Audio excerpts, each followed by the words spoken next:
For over 10 years now, I've promoted taking your morning tea ritual or your coffee ritual and supercharging it. Put your ginseng in with it, folks. Put your spirulina, put your amino acids. Just experiment. Become an experimenter. Through experimenting, that's the only way you're going to find out what works for you, you guys, because health is not a one-size-fits-all. Our genes are different. Some of us can handle things that others can't. Some people can eat foods that cause other people to swell up. So you've got to do some experimentation. Luckily, ginseng is very, very friendly, and it, for the most part, responds very well to people's systems on a mass level. And I think that's also why it's such a part of Asian culture. It's because this root is very benevolent to people. It helps people gain strength. This particular root, ladies and gentlemen, was used by ancient emperors to increase strength, similar to how Genghis Khan used Sistanch. And now many of the herbs that were reserved for only the elite classes of people hundreds and hundreds of years ago, we can access those by simply buying them online. Use herbs like you're a king, like you're a queen. Have a little respect when you take these compounds, folks. These are very powerful tools that at one point in time, only the elite of the elite, like the Yellow Emperor, consumed. But we take things for granted here in the United States, don't we? It's disgusting. We take everything for granted. You know, throwing dishes out with food on them, wasting things. It's insane here. We're a very backwards culture. Ginseng can help you get your mind right, folks. It just can. Most of the adaptogenic herbs do. They actually work on your mind and your body. It's not like it just works on your body. So things like reishi, properly sourced quality reishi, like the reishi found in that ginseng formula from Prince of Peace, that's going to help you get your mind right as well. The tonic herbs have a capability. I've been talking about them for years, and I haven't shut up because they work so well. They round things over, folks. And what I mean by that is they take the rough edges and they sand them down. They help you become more confident. They increase your strength. They increase your circulation. They increase the amount of minerals moving through your system, right? So these compounds exist in God's kingdom because we are designed to be in tandem with God's kingdom. We interact with it by consumption. This massive garden that we live in has many mysteries. We're supposed to be consuming the roots, the herbs, the teas. We're supposed to be learning from the animal kingdom, the plant kingdom, the flora and the fauna, the stars. This is a backwards system here, guys. It's a nightmare. It's a total mess. And it's a total mess largely because we don't have our nutrition dialed in. We just don't. And anyone who thinks that they've got it all figured out is a fool. Because I've been chiseling away at this thing for over, 12, 15 years now.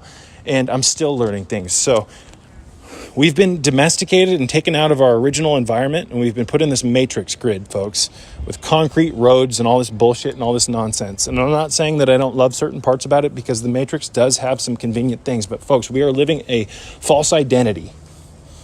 We've been domesticated out of our natural environment, and that's why people don't forage their own food. I think you catch my drift. I'm not going to get into some huge spiel here, guys.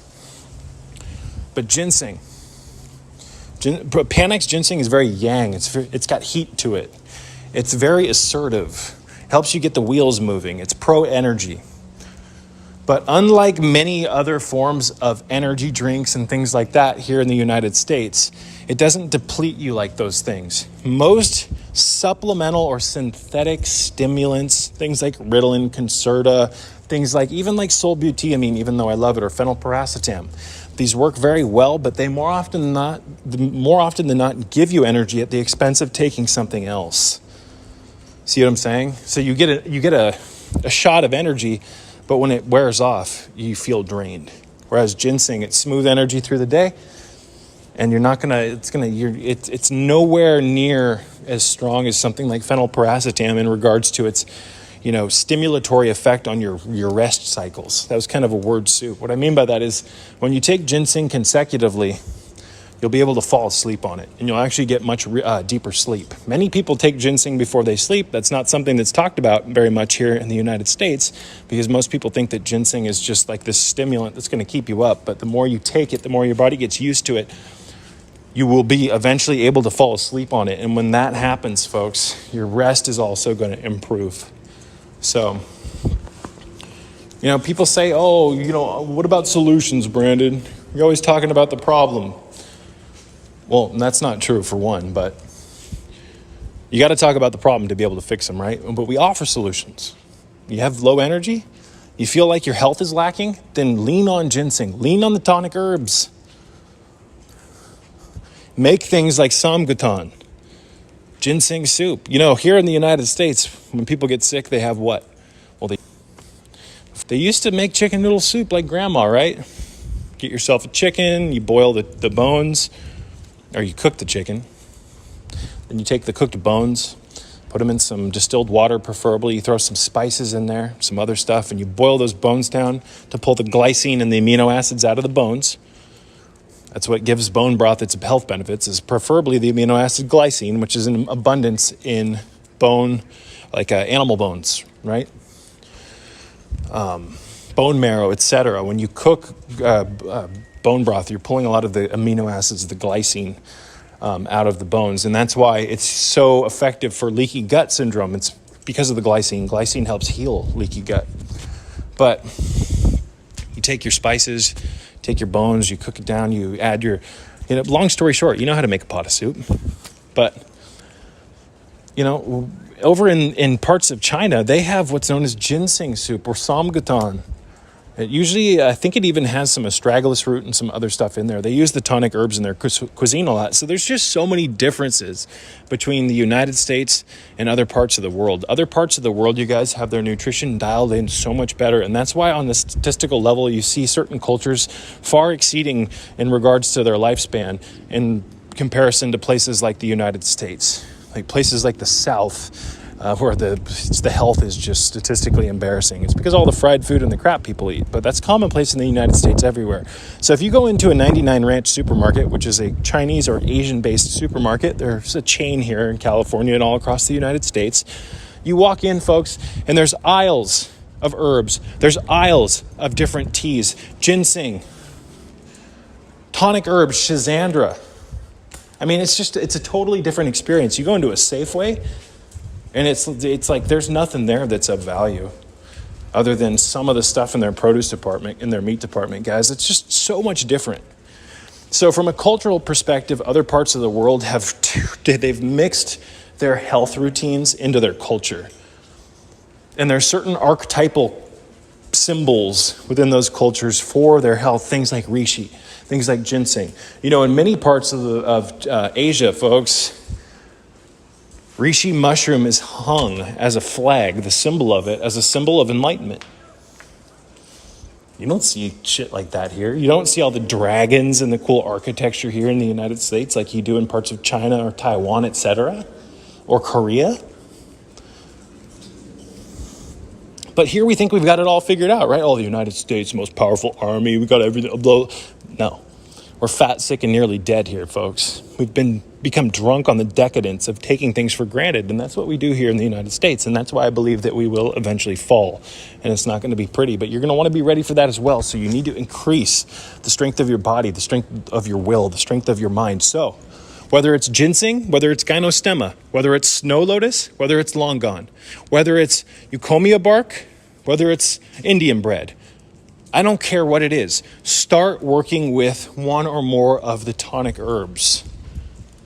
Find an herbal ally.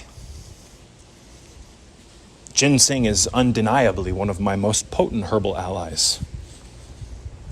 But we also have our entheogenic allies, right? Those we're not going to talk about in this video. But we follow in the footsteps of the shamans. We follow in the footsteps of the medicine men. We follow in the footsteps of the death defiers. Those who push the envelope, those who have in the past, and those who continue to do. Folks, we are in a very magical kingdom here. There's a lot of mysteries.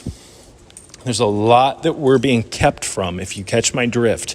A lot of very important things. One of the greatest mysteries of all time is the human body, folks. And I'm here to tell you right now that here in 2022, as we inchworm our way to 2023, we have not got the human body even close to figured out. We don't. People want to say, we don't know anything about the ocean, bro. We don't know anything about like space and all the stars, man. But we're going to figure it out. We're humans. No, we haven't figured our own brain out, guys. Our brain is one of the most complicated things in the universe. It's the brain of God. We are extensions of the divine. folks, our body is a miracle worker.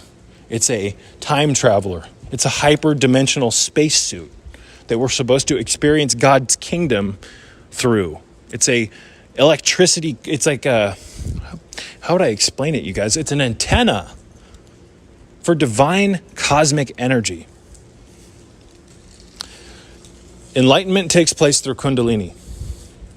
Kundalini is a genetic process that is in our body. It's also in our subtle bodies. It's in our soul. It's in our shadow. There's a mechanism within us that can awaken this. You see, God's original design was for us to be in this garden experiencing Christ consciousness.